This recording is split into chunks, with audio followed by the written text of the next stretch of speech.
ও কাকিমা, কতটা চাল বাটা বাকি আছে এখনো? বাকি আছে, আরো 1-2 বার হবে।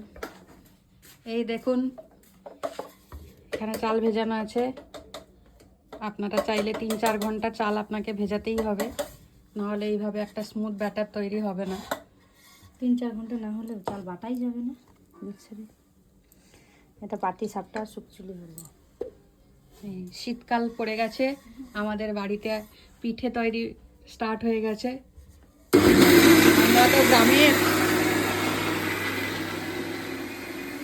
পূর্ব মেদিনীপুর থেকে বিলং করি, আর আমাদের গ্রামে একটাই জিনিস তৈরি হয় শীতকাল পড়লে। আমার ঠাকুমা আছে, ঠাকুমা পিঠে বানাতে বসে গেছে, খেয়ে দিয়ে দেখাচ্ছি আপনাদের। ঠাকুমা, কি পিঠা বানাও? ভাজা পিঠা। ভাজা পিঠা? ভাজা পিঠা কিরকম বানায়?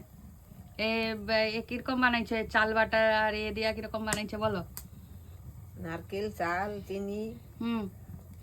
কি করে চাল কত ঘন্টা ভিজাইছো? চাল 6 ঘন্টা।